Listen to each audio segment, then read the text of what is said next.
ఇప్పుడు మన ఆంధ్రప్రదేశ్ రాజకీయాల గురించి తీసుకుంటే ఇటు టీడీపీ, జనసేన, బీజేపీ 3 కలిసిపోయాయి. సో ఇప్పుడు ఈజీగా గెలిచిపోతుంది, జగన్‌ని ఓడించొచ్చు.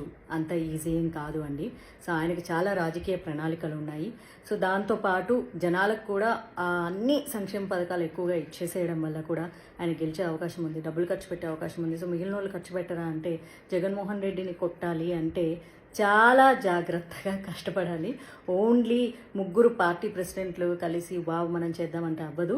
బూత్ లెవెల్ నుంచి కార్యకర్తలు కూడా చాలా కష్టపడాలి, చాలా ప్రణాళికలు వేయాలి, డోర్ టు డోర్ వెళ్ళాలి, వాళ్ళని ఇంప్రెస్ చేయగలగాలి. ఇవన్నీ చేస్తే తప్ప ఈ టీడీపీ, జనసేన, బీజేపీ అలయన్స్ గెలిచే అవకాశాలు ఉంటాయి.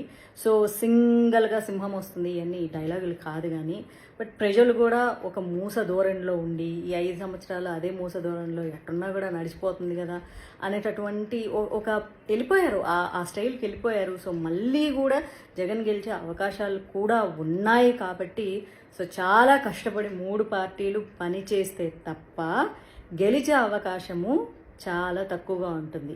కాకపోతే సీట్లు రావా అంటే ఎస్ ఖచ్చితంగా వస్తాయి. ఈసారి జనసేన సీట్లు వస్తాయి, బీజేపీకి వస్తాయి, టీడీపీకి వస్తాయి. సీట్లు కాదు, గెలుపు వస్తుందా రాదా, అధికారంలో కూర్చుంటారా లేదా అన్నప్పుడు they have to work hard and hard and hard. అట్లా చేస్తే తప్ప జగన్మోహన్ రెడ్డిని ఓడించడం అన్నది అంత ఈజీ ఏం కాదు. కొంతమంది అంతే జైల్లో ఉన్న, కేసులున్నా, లక్షల స్కాములు చేసినా అదృష్టం అనేది రాసి ఉంటుంది. అబ్బా ఎవడేం చేయలేడు వాటిని. సో కాబట్టి అందరు కష్టపడాలి, కష్టపడితేనే ఈ ఏడుపులన్నీ పోతాయి. ఓకేనా? ఇప్పుడు మన ఆంధ్రప్రదేశ్ రాజకీయాల గురించి తీసుకుంటే ఇటు టీడీపీ, జనసేన, బీజేపీ 3 కలిసిపోయాయి. సో ఇప్పుడు ఈజీగా గెలిచిపోతుంది, జగన్‌ని ఓడించవచ్చు. అంత ఈజీ ఏం కాదు అండి. సో ఆయనకి చాలా రాజకీయ ప్రణాళికలు ఉన్నాయి.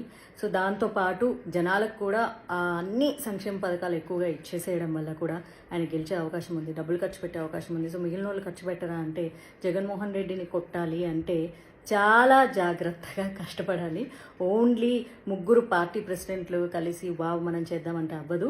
బూత్ లెవెల్ నుంచి కార్యకర్తలు కూడా చాలా కష్టపడాలి, చాలా ప్రణాళికలు వేయాలి, డోర్ టు డోర్ వెళ్ళాలి, వాళ్ళని ఇంప్రెస్ చేయగలగాలి. ఇవన్నీ చేస్తే తప్ప ఈ టీడీపీ, జనసేన, బీజేపీ అలయన్స్ గెలిచే అవకాశాలు ఉంటాయి.